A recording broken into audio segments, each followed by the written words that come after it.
itu wajib. Makanya saya buat video ini bukan apa-apa, intinya saya mau orang yang belum sadar, belum tahu akan GERD ini dan yang masih merasa sendiri berjuang melawan GERD anxiety ini supaya dia tahu. Assalamualaikum, bertemu kembali. Pada kesempatan kali ini teman-teman ya, saya ingin bercerita lagi tentang pengalaman saya dengan GERD, anxiety dan psikosomatis. Jadi di sini saya akan membahas pengalaman saya, apa yang saya rasakan ketika menghadapi dan apa juga yang saya lakukan ketika menghadapi GERD dan anxiety ini. Jadi saya di sini berbicara dari segi pasien atau yang merasakan teman-teman ya.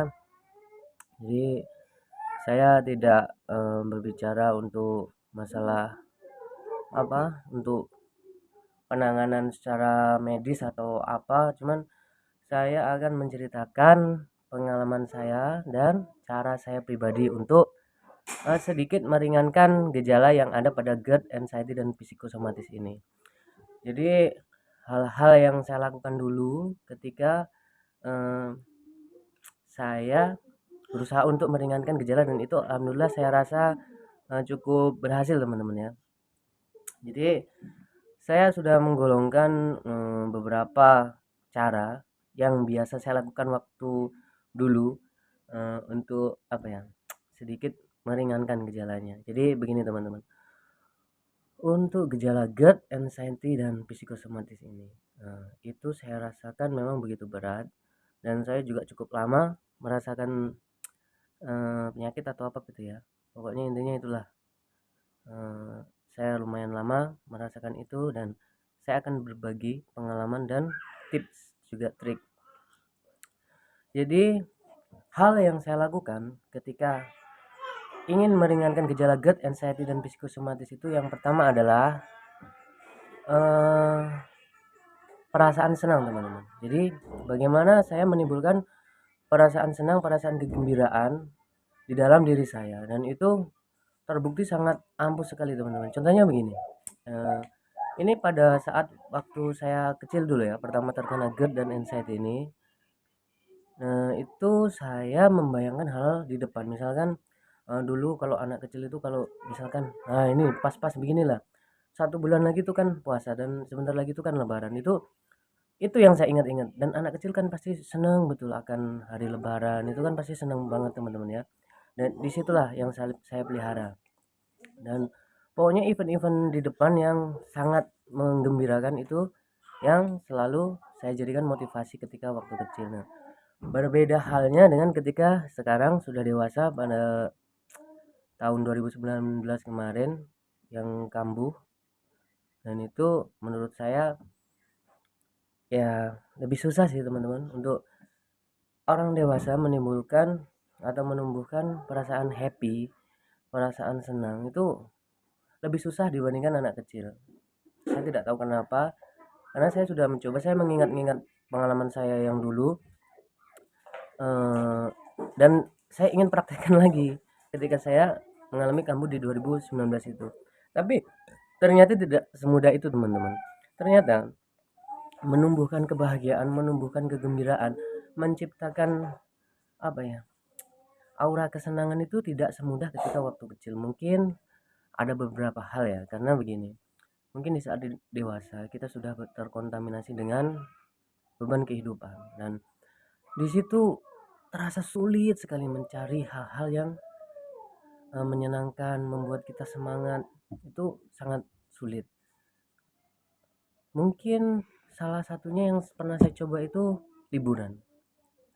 Saya coba untuk berwisata, tapi ketika saya berwisata, misalkan mengajak anak istri, ya saya ajak anak istri saya, itu yang terjadi bukan happy, tapi malah muyak karena ngurusin anak-anak yang lari ke sana lari ke sini. Nah, jadi perasaan senang itu tidak didapat teman-teman, yang ada malah tambah stres. Dan tapi ketika kita bisa menemukan hal yang betul-betul membuat senang, nah kemarin saya mencoba ke hobi. Saya kembali ikut voli ya, entah itu ikut-ikut passing aja, intinya tidak yang terlalu berat dulu, dan di situ muncul saya larut di dalam kebahagiaan itu, kesenangan itu. Nah disitulah akhirnya mulai lupa. Dan itu yang saya maksud teman-teman, untuk poin pertama itu menciptakan kesenangan, event-event ataupun momen-momen di depan yang akan membuat kita bahagia, membuat kita senang, itu aja yang selalu kita ingat-ingat, dan itu akan menjadi motivasi untuk kita. Dan itu poin pertama teman-teman ya, poin pertama yang saya lakukan untuk mengurangi psikosomatis GERD dan anxiety ini gejalanya, itu saya lakukan dengan menciptakan atau menumbuhkan perasaan senang di dalam diri saya. Nah itu poin pertama. Dan sekarang untuk poin kedua teman-teman ya, poin kedua itu lebih ke menumbuhkan rasa ikhlas. Jadi saya coba untuk menumbuhkan rasa ikhlas terhadap segala hal yang membuat pikiran kita merasa ganjal apa, kita ikhlaskan semua, kita percayakan bahwa semua itu sudah ada yang ngatur, dengan jalan kita ibadah dengan khusyuk. Jadi ibadahlah kuncinya. Ibadah itu akan membuat kita ikhlas dalam segala hal, termasuk ikhlas dengan apa yang selalu kita takutkan, yaitu adalah kematian teman-teman. Karena pada hakikatnya teman-teman, kematian itu tidak murni milik orang yang menderita GERD, anxiety, dan psikosomatis. Kematian itu milik semua orang teman-teman. Semua makhluk yang bernyawa, bernafas, hidup di dunia ini nantinya akan mati teman-teman, dan itu adalah hak prerogatif milik Allah Subhanahu wa taala, dan kita harus menyadarinya teman-teman. Sekarang begini aja, kita lihat kita sekarang umur berapa. Nah kita lihat teman-teman kita waktu kecil, yang di bawah kita, apalagi yang di bawah kita itu sudah pasti sudah ada yang, ya tidak sedikit yang sudah berpulang menghadap ke sang pencipta. Di situ patokan kita teman-teman.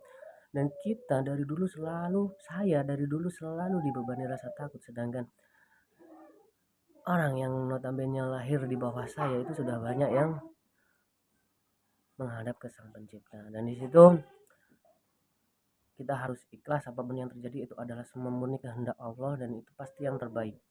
Dan yang pastinya kita tetap ibadah, karena ibadah akan mengikhlaskan semuanya. Dengan ibadah kita akan tenang. Kenapa tenang? Karena dengan ibadah kita merasa kita jadi dekat dengan sang pencipta. Karena ibadah kita jadi yakin dan kita ikhlas, siap menghadapi apapun yang terjadi. Dan itu menurut saya teman-teman ya, yang saya lakukan seperti itu. Ketika saya ibadah, saya menjadi plong, saya jadi siap akan semua hal. Itu membuat saya menjadi ikhlas dan percaya diri, dan akhirnya saya bisa keluar dari bisa keluar dari tekanan GERD, anxiety, dan psikosomatis ini. Tapi dengan catatan teman-teman ya, saya tidak keluar sepenuhnya dari GERD, anxiety, dan psikosomatis ini. Sewaktu-waktu di titik-titik tertentu mereka itu masih datang menghampiri saya. Jadi tidak semata-mata saya sembuh dan saya sudah lupa ataupun hilang, tidak kenal sama mereka, enggak. Pada titik-titik tertentu, pada situasi keadaan tertentu, ya saya masih merasakan GERD saya masih kambuh kadang-kadang, psikosomatis saya juga kadang masih ada, anxiety saya ya intinya tidak sepenuhnya hilang. Jadi terkadang-kadang ya masih ada, masih muncul, dan itu menurut saya wajar, dan itu harus saya intinya saya tidak menjadikan itu sebuah beban, karena itu sudah ya saya nikmati. Kalau itu memang teman hidup saya, teman hidup saya, ya intinya ya sudah terbiasa dengan hal itu. Jadi ketika datang ya saya pun tidak ini teman-teman, tidak kayak orang ampuh kebal terhadap itu, enggak ya. Saya tertekan dulu, habis itu survive, habis itu fight lagi ya, alhamdulillah berhasil lagi begitu. Cuman tidak terlalu lama kita fight, saya fight. Ketika itu datang ya intinya kita sudah tahu, tapi bukan berarti kita kebal dengan semua itu teman-teman. Dan itu poin yang kedua menurut saya adalah ibadah. Dan lanjut untuk poin yang ketiga teman-teman ya, poin ketiga yang biasa saya lakukan untuk meringankan gejala psikosomatis anxiety ini, itu adalah mencari teman untuk bercerita yang pas, dengan catatan yang pas teman-teman ya. Karena jangan salah teman-teman, ketika kita menceritakan apa yang kita rasakan kepada teman yang tidak pas, itu yang kita dapat bukanlah ketenangan. Karena kebanyakan orang di luar sana itu tidak memikirkan apa yang dia ucapkan. Contohnya begini, yang saya maksud begini teman-teman. Ketika saya nih bercerita kepada orang tidak pas, harusnya saya butuh apa ya? Butuh kata-kata untuk butuh omongan dia yang akan menenangkan saya. Tapi tidak semua orang seperti itu teman-teman. Contohnya begini, ketika saya cerita sama orang dan orang itu menganggapnya begini teman-teman, ah kamu lemah betul begitu aja. Nah itu akan membuat kita semakin down. Kasarannya malah bully yang kita dapat teman-teman. Dan ya wajar aja mereka tidak pernah merasakan teman-teman, dan kita yang salah, kita cerita pada orang yang salah. Tapi ketika kita cerita kepada orang yang sama-sama merasakan, dan itu efeknya akan luar biasa teman-teman. Ibaratnya begini, kita ketika kita ketemu orang yang benar-benar sama-sama sudah pernah merasakan, itu ibaratnya rasanya begini, kita ini sedang memikul beban yang berat. Setelah kita cerita saling bertukar pikiran, itu beban itu tiba-tiba kayak lepas, jadi itu kayak plong, lega, dan itu sangat luar biasa sekali efeknya teman-teman. Itu sharing kepada teman yang sama-sama merasakan, itu lumayan, ya lumayan tidak gampang untuk mencari itu teman-teman, karena saya pernah menemuinya. Ada teman, bahkan dia sendiri pun mendapat bully dari keluarganya, dalam kurung itu pasangannya. Jadi posisi dia sebagai suami, ketika itu dia kena GERD, anxiety, dan psikosomatis. Ini kan ya wajar lah teman-teman, pasti merasakan ya.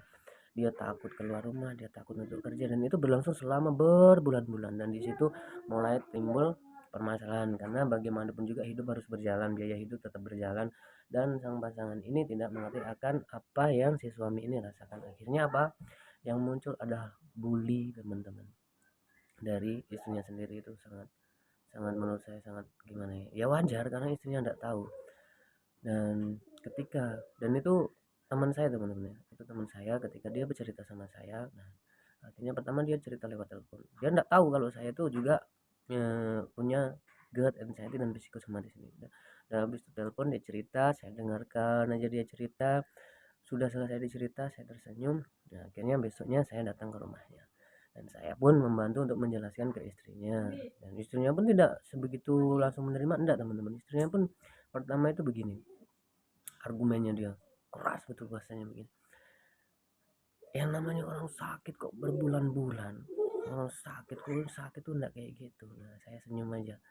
Habis itu saya kasih tahu istrinya, Bu, suami ibu ini sama dengan saya, dia sakit GERD, anxiety, dan juga psikosomatis. Jadi dia ini memang sakit, dia ini tidak pura-pura. Sekarang begini aja, saya tanya Bu ya sama sampean gitu, saya tanya ke dia temen-temennya, sampean selama menikah ini kan sudah lama, sampean pernah tidak lihat bapak ini eh, hujan-hujan ataupun panas-panas dia tetap pergi kerja, atau bahkan kadang-kadang dia meriang-meriang sedikit dia tetap pergi kerja, pernah enggak?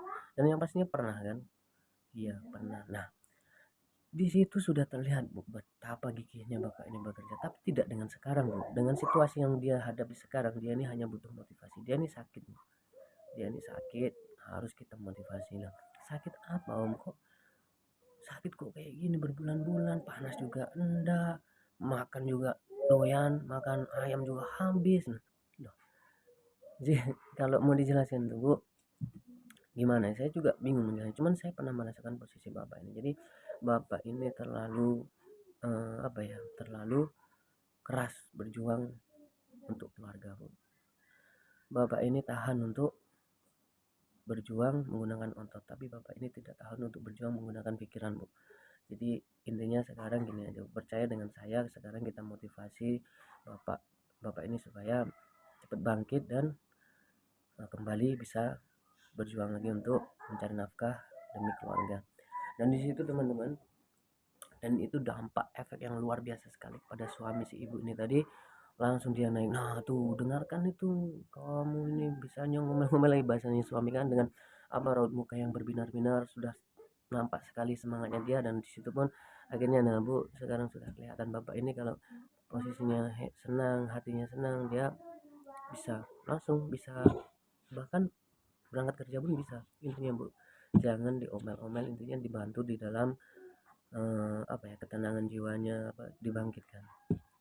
Dan akhirnya bapak ini pun semakin bertanya dalam dengan saya kan, oh ini memang sakit GERD mas ya?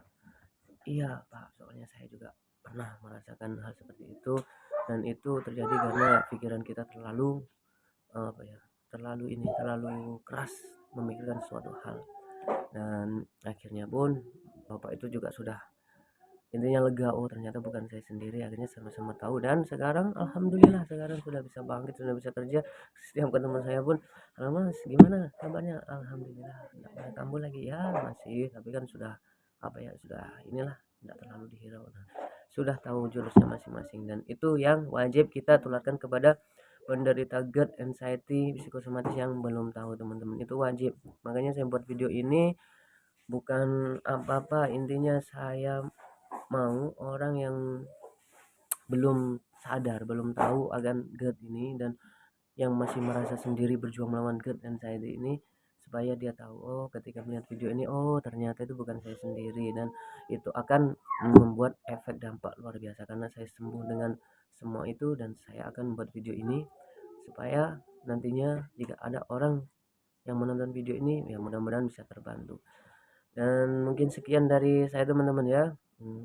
Semoga ini hari Jumat, semoga teman-teman yang sekarang sedang apa ya, sedang berjuang, sedang parah-parahnya melawan GERD, anxiety dan psikosomatis ini, saya doakan semoga lekas sembuh, semoga lekas bangkit. Dan baiklah teman-teman ya, mungkin di kesempatan lain hari nanti saya akan menceritakan lagi pengalaman saya tentang GERD dan anxiety ini, karena saya juga cukup lama teman-teman ya, saya dari kecil berteman dengan GERD, anxiety dan psikosomatis ini, dan alhamdulillahnya semua bisa saya lalui. Dan sekarang saya punya anak dua, ini yang pertama 4 tahun dan ini yang kedua 2 tahun. Alhamdulillah teman-teman, di tengah rasa pesimis saya waktu kecil, akhirnya saya sekarang sampai juga di titik sekarang saya 32 tahun punya anak dua. Alhamdulillah keluarga kecil saya juga lumayan bahagia. Itu semua berkat atau pertolongan dari Allah Subhanahu wa taala teman-teman ya. Baiklah teman-teman, itu mungkin sekian dari saya. Assalamualaikum warahmatullahi wabarakatuh.